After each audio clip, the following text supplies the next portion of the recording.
to another video. This is Unpredictable Random Adventures. It is nice to be back in my zoo. Immediately when I logged into the game, I noticed that one of my animals was trying to inbreed. So I very not quickly, it was a bit of a struggle for me actually, then remove the animal. I figured it was just easier to trade them off than to keep them there or figure something else out. So I took some time and sold this animal to the wild, got some credits for it, and then I was able to continue on with my game. I then took some time to double check my Zoopedia to see what the actual requirements were for these animals. I wanted to do this in order to avoid some future issues with similar problems. So looking through what was allowed for platypus or platypi, not sure how to say this. It looks like I can have one male and up to two females. So I will look to balance my exhibit, my habitat with these conditions in mind for future. I also noticed that some of my needs were read when I was doing this, and looking through what my animals' needs were, it seems like food was an issue. So I took some time to add some more food enrichment throughout their habitat to make sure they could access food at all times to keep their needs really high. I'm sure platypuses, being as small as they were probably just having trouble accessing the food because it would take them a while to get to it. So I figured it was better to just scatter a few more enrichment items in their habitat to make sure that no matter where they were, they had access to food at all times.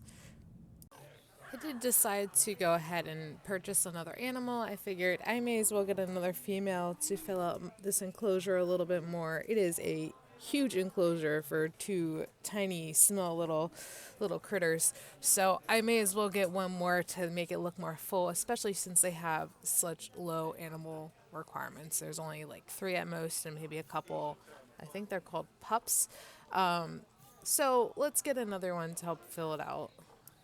I ended up grabbing this lovely female down here. I thought her stats looked a little better than the other one, even though it wasn't for cash. And so I bought it and then sent it over to quarantine so that it could then join the rest of my animals at my zoo. I found it pretty interesting that you can see the animals you have from other zoos. I guess I'll have to go back to this one at some point to go put that penguin where it should go, because it does show up quite a bit in this video.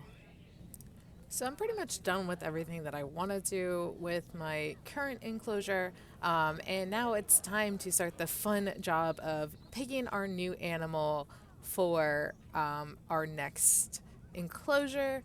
It did take me a while to kind of decide what kind of animal I should pick, and for I was just like looking through, and I kept finding myself gravitate back towards these deer. I don't know what it is. Like, most people would be like, oh, deer are so boring. But for some reason, I was like, these could be pretty cute and fun. And I would love to just watch some run around, because I feel like deer are pretty active animals. And they are constantly running around and jumping and leaping and stuff. And I thought they would be a great addition to my starting zoo. I also liked that there was 2 of them that had pretty much the same requirements, from the same area, and I thought it'd be a cool cohab that I could do that was a little different. So now for the building time, I decided the way I wanted to start is how I wanted my entire layout to kind of look, and I want that central area in the back, that staff area, to be accessible from all the the habitats I'm gonna be doing coming up. So I decided to put a staff path going around those buildings, so I could have all my enclosures face towards there, just kind of giving me a setup to work off of for future projects, so my staff could work more efficiently. So I spent some time making the path that goes around this area to help me blueprint my future projects. I then wanted to have like a blueprint of kind of what I wanted my enclosure to look like when it was done. So I did this by first placing the habitat door near the entrance where I wanted the staff to enter. And then I just did some null barriers as a guideline for how big I wanted the enclosure. I didn't really care too much like how perfect this was because I could always remove these guidelines later. But I just wanted to have an idea of how big of an enclosure that I wanted. And this way I could check with the Zoopedia to make sure it fits these animals' requirements for how many I was going to have. So I went in and built this area up so I could then go and decorate it afterwards. I then had to fix up my barrier. I'm sure you saw that.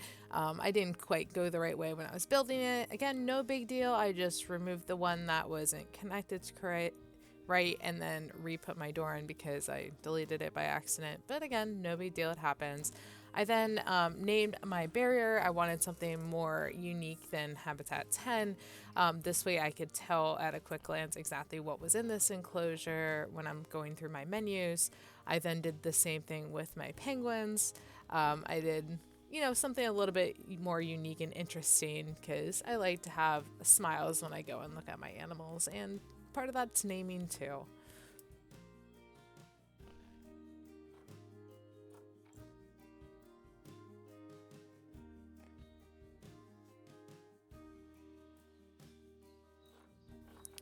My animal is done with quarantine, so while I'm over here and haven't got heads deep in anything yet, I moved it back into its proper enclosure so it can go meet all of its brand new friends. Now for the fun part, I wanted to make a blueprint of the wall pieces that I was going to use. This way I could have them all be the same, but also make them very unique and different with some customizations. I took some time to find the right material. I didn't know exactly what I wanted, but I did know I wanted something that had more of a natural look to it. Deer are creatures of the forest, so I wanted them to kind of look like their enclosure also came from that as well. I ended up really liking this dark wood, so I started with my window piece so the guests could see. And I took this dark wood panel as my starting block. I then added some two-way glass to it. This way the guests could see the animal, but the animals didn't necessarily see the guest. I figured this is a nice quality of life for the animal. I then wanted to add some customization to this piece, so I was thinking about some inspiration for it. And looking through the pieces I had, I saw this bamboo that kind of is jagged, and I thought that could give the illusion of grass and like high grass and stuff, and I thought that would be very appropriate for my deer enclosure. So I grabbed those pieces and then added it to the bottom trim. I liked how unobtrusive this was when I flipped over the other piece, so they were reflections of each other. I thought this looked really aesthetically pleasing.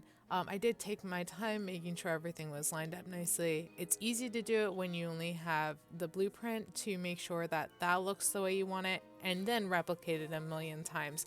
So it's okay to take your time on this blueprint. This way, when you are copying it, you don't have to worry about those details later. So I really took my time with this when doing that. I then messed around with the colors a little bit because the green that was there to me didn't really scream grass or the nature vibe I was going for. So I went into the color wheel and played around with a few different ones until I found one that I liked best, and then I stuck with that one. I then took the bottom trim that I made, flipped it over to put it on the top so I could have a reflection of it on top and bottom.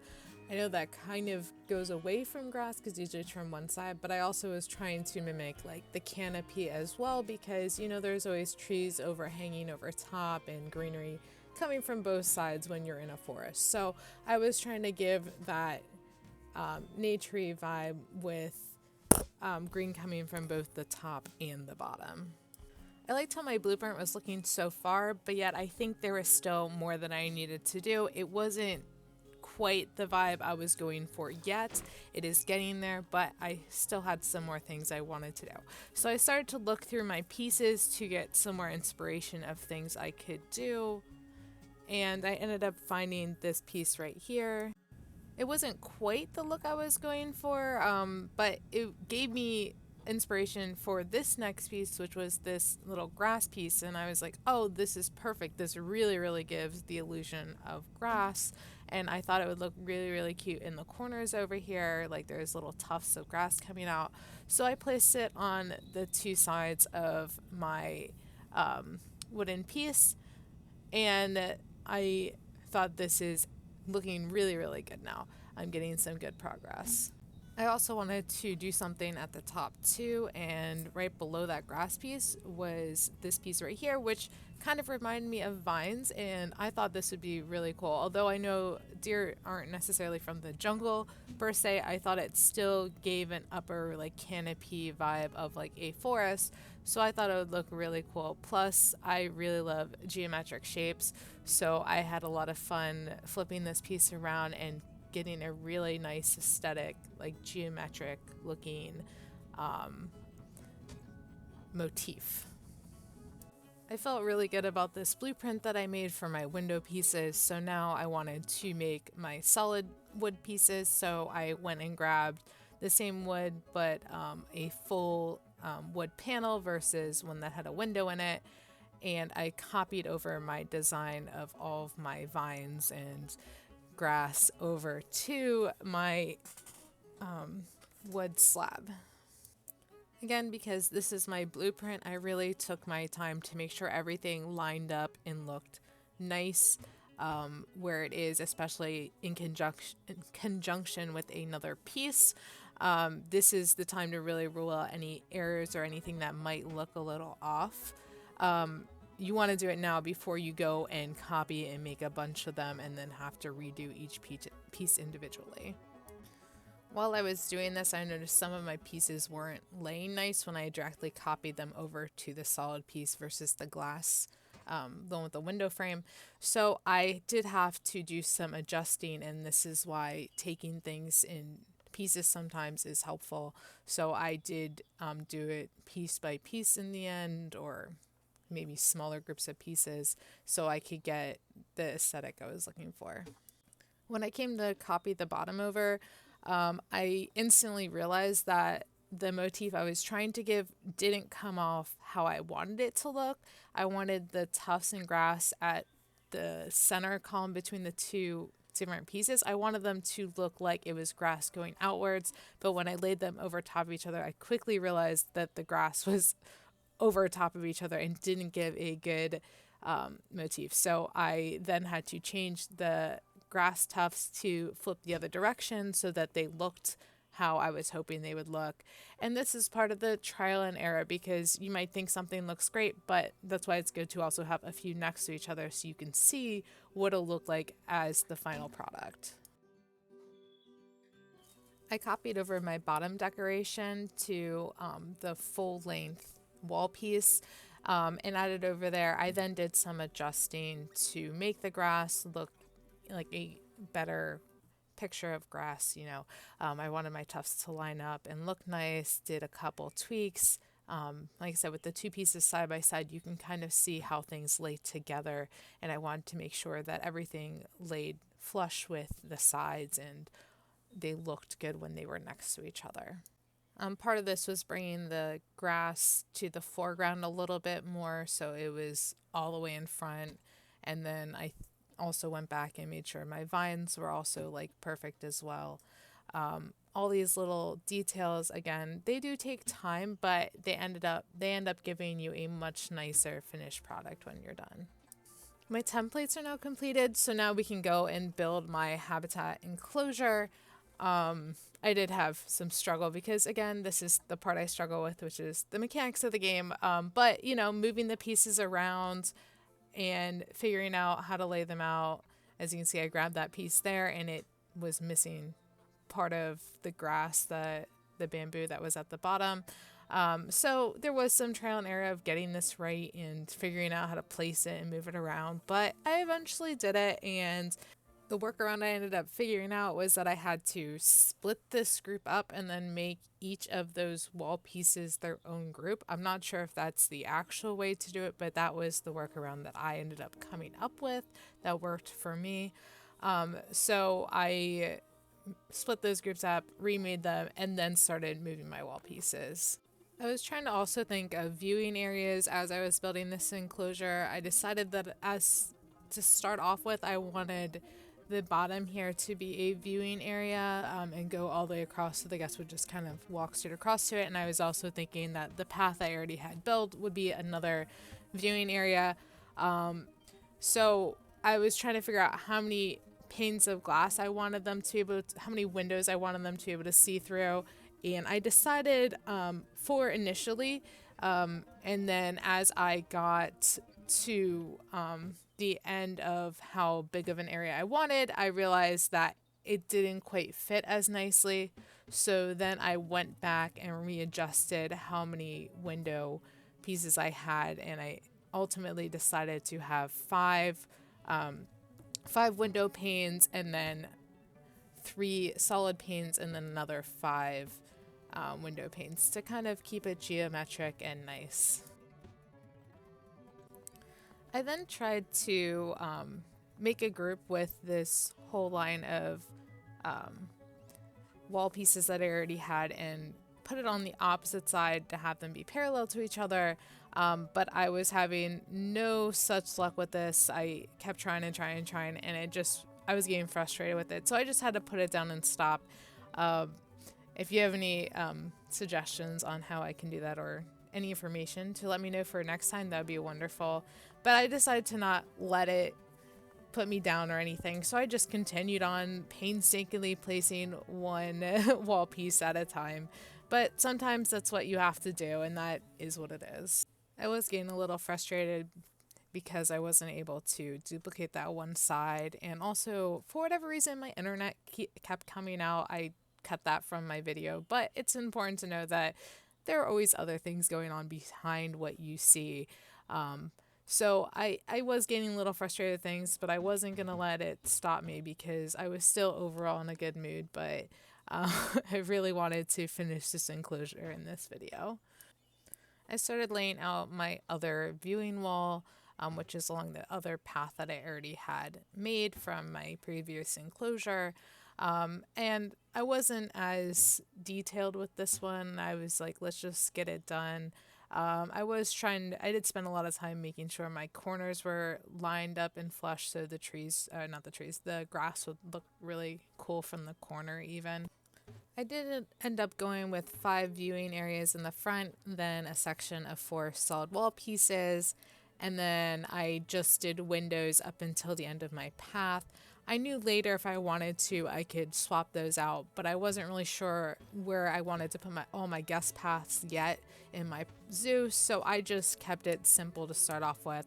I also left an opening behind my gate entrance that was pretty far away, and I did that intentionally because I figured I could make like an extruding entrance for the zookeepers. Because I feel like that seemed more naturalistic than having it go straight across the entire time.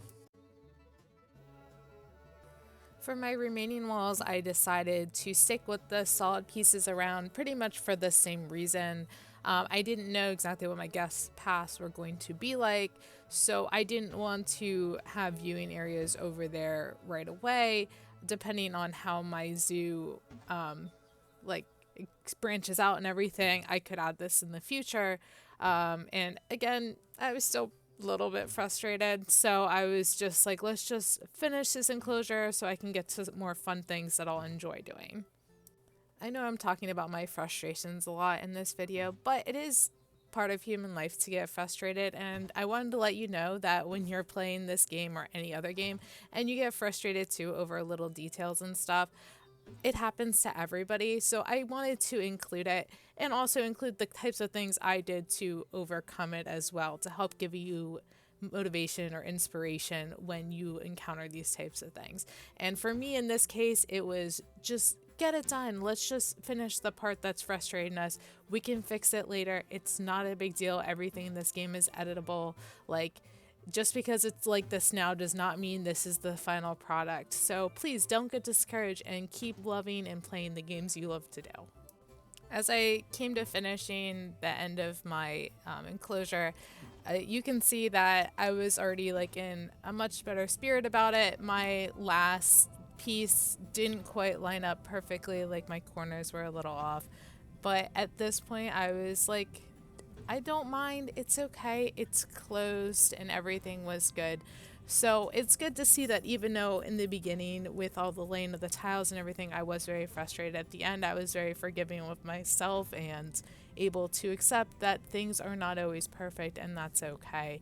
But it's the imperfections in life that actually make things beautiful. So it's okay that it's a little off. My animals will never know. My guests will never know. Nobody even has to know. If I didn't say anything, you might have not even known. I then had to finish up my enclosure. I still had this large gap near my staff entrance. So I wanted to tie this into everything else that I already did. I started off by making an archway of the matching color, so it was that same wood color as the other pieces. And then I filled in the sides of it. After that, I wanted to add some of the decorative elements that I had surrounding this enclosure, like some of the greenery. I played around with a little bit of it. Some of it was successful, some of it not. But I decided overall to keep it pretty simplistic at the end. This is just the staff entrance, so it doesn't need to be exuberant or anything. And I didn't want to get myself more frustrated than I already was. So I kept it very simple for this one part, and I think it still looks really nice. I don't think it needed all the embellishments that everywhere else had. I actually kept the sides of it completely blank, and that's okay. And I think, like I said, I think it looks good as is. I don't think it needs more than that. Sometimes less is actually more. It was bothering me a bit that the gate was sticking out through the side. I tried to delete it because I'm pretty sure you can delete those walls and stuff and just keep them null. But every time I did it, deleted the door, and then I couldn't replace the door. And I really wanted that glass door because I thought it looked really nice. And it took some trial and error to figure out what exactly I could or could not do to remove that one piece of marbling that was sticking out.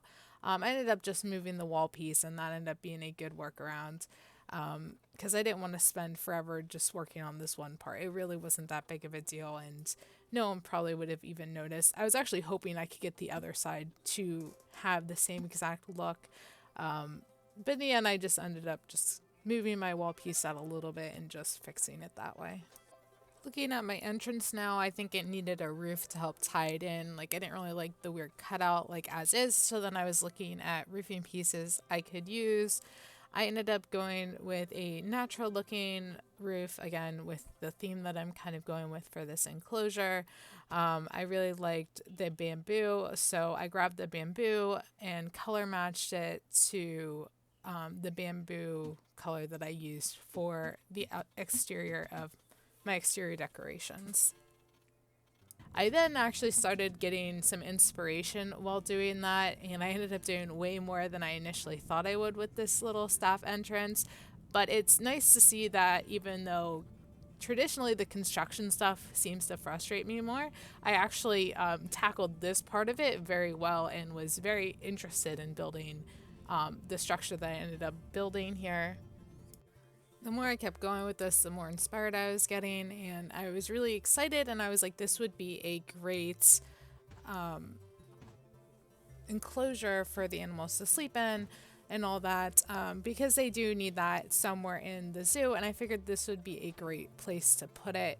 And it's really nice, like I said, to see how inspired I was at this point, because, like I said, the construction materials tends to be my kryptonite. So it's good to be excited about something. I know a lot of tutorials and stuff say don't start with the roof, but for me, this was what was working at the time. And if it's working, just go for it. Don't let what people tell you to do or not do stop you from carrying on, especially if you're inspired by something. Just go for it, okay?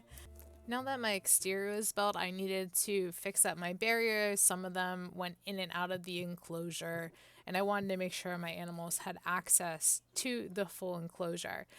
Initially, I tried to just move the barriers out. I thought it would be as simple as just clicking them and then pulling them out to the right space so they would not be in the way. This was not the case, and I was having trouble trying to do it the way I initially tried to do it. So I just ended up deleting the null barriers and then placing them all back in, and that was so much easier. It took like a few minutes once I realized that's what I needed to do because I couldn't figure out the other way. So again, when something's not working the way you want to, just try something else. And that, like I said, the new way ended up being way easier anyway. I am pretty sad that I accidentally lost all the files that had me building the rest of the enclosure. I must have forgot to hit play or record actually after I after I lost internet connection that last time. So I don't know where that information went, but I at least wanted to give you a tour of what the enclosure looks like now. I added a bunch of trees and a little stream. I did get a bunch of deer. I think I got like 4 from each species. I actually made the mistake of getting like couple males, couple female of each breed. Turns out I was only supposed to have 1 male for up to 15 females. So I had too many males and they were fighting, so that was a problem, and it took me a little bit to figure that out. But I wanted to give you a deep dive view of what I currently have as my setup. I think I probably will flesh this out a little bit more later, but I think it's a good start. I have some rocks and a bunch of trees and everything. I do think it should be a little bit more full as it is a forest, but just watching these deer are beautiful. They're so nice to look at. Like, look at that little guy swimming. Isn't that adorable? I love his little spots and everything. He's so cute. And look, he's sitting next to his friend. Uh-oh. What's going on here? Uh-oh. Okay. Yeah, that's lovely too. But yeah, it's nice to see them, like, they really play with the foliage in the area. Like, I've seen them eat like grass, like that one's eating grass, or the trees or the flowers and stuff, and that's really really cute to see. And they're just adorable, and I feel like they would be a great attraction to have. Just they're always so lively. Like, look at that one running over there. They're always prancing around doing things. And there's another one leaping into its space. So yeah, I think it was a good addition to my zoo. I did take the time while I was here to add some things that I forgot when I made this exhibit. Oh, clean up the poop. Like I added the donation boxes and some of the educational pamphlets too on the outside. Figured I may as well, since I had to go around. As you can see, I don't have anything right now in front. But then I took a few minutes to add all that in. I also color coordinated the donations boxes and all that, which was also really nice. It helps tie in that area so it looks like it's one zone. I had some trouble with the display stands. I had random rotation on. I had to turn that off so I could get them nice and flat. But once I got that, it pretty much went on without a hiccup. My guest then said the ticket prices were too cheap.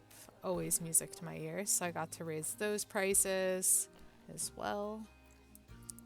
Some of my research also finished, which means that now my deer can have more enrichment, as well as I can now research souvenir shops, which means I can get rid of the wacky balloons at last. I didn't really have a replacement for it, which is why I didn't tackle that in this video, even though I said I would. Trust me, it is still in my mind. The environment's important, guys. And that's pretty much going to be it for the rest of this video. Thank you so much for being along on this journey with me. I know at times it was frustrating, at times it was happy and joyous, but thank you again for playing along with me. I hope you guys had a good time, and enjoy the rest of me putting the little details together as I leave. Bye!